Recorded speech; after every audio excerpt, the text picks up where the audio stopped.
Good morning, student. Welcome you in class 7. This is first part. In this part, we are going to study about condensation. देखिए, इससे पहले हमने topic start किया था जो पिछले टॉपिक में हमने मॉइस्चर पढ़ा था, वेरिएबल विंड्स पढ़ी थी. अब यहाँ पे देखते हैं कंडेंसेशन. देखिए, condensation water vapour being lighter reach high up in the sky. देखिए, वाटर वेपर जो है काफ़ी लाइटर होती है, जो कि आसमान में काफ़ी ऊंची चली जाती है. Cool air can not hold much water vapour as warm air. देखिए, ठंडी हवाएं ज़्यादा वाटर वेपर को होल्ड नहीं कर पाते, so they vapour condense and they cluster around the dust particle present in the air and form big mass called cloud. और वो बड़ा मास बन जाता है जो क्लाउड कहलाता है. ठीक है. A cloud is a visible mass of water droplet and frozen in ice crystal and suspended in the atmosphere above the surface of the earth. ठीक. तो अर्थ के सरफेस पे क्लाउड दिखता है, हम देखा होगा सरफेस पे थोड़ा सा ऊपर ही क्लाउड दिखते हैं. While a majority of cloud form in the troposphere there is a occasion where cloud is troposphere mesosphere are observe. The amount of type of cloud can not be measure by instrument. देखिए, amount इसको measure नहीं कर पाते हम cloud का.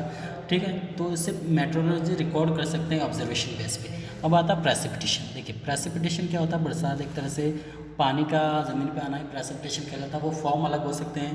ठीक है, अलग अलग फॉर्म हो सकते हैं. So precipitation is any form of moisture which falls on the earth. देखिए, वही प्रेसिपिटेशन मीन्स मॉइस्चर का ज़मीन पे आना ही प्रेसिपिटेशन कहलाता है. This include rain, snow, hail, street fog, mist, dew, frost, etc. Most of this ground water comes from rain water. देखिए, ground water जो है ये रेन वाटर के द्वारा ही आता है. When the moisture in the air condense closer to the ground and mix with the dust in the air called mist and fog. ठीक. तो ये मिस्ट और फॉग कहलाता है. When warm moisture air mass above blow over the cloud surface. देखिए, जब वो warm moisture हवाएं जब बहती है कोल्ड सरफेस में और blow over the cold surface, usually snow ice, और स्नो आइस या और कोल्ड ओशन सरफेस कहलाता है. It's cause fog. Thick fog can not reduce visibility. देखिए, थिक जो काफ़ी घना कोहरा होता है, विजिबिलिटी नहीं हो पाता है. Only of a few feet, कुछ फीट तक दिख सकता है, उसके बाद नहीं दिखेगा. Mist is a thin fog result. देखिए, मिस्ट जो थिन फॉग रिजल्ट कारण बनता है from condensation in the air near the earth surface.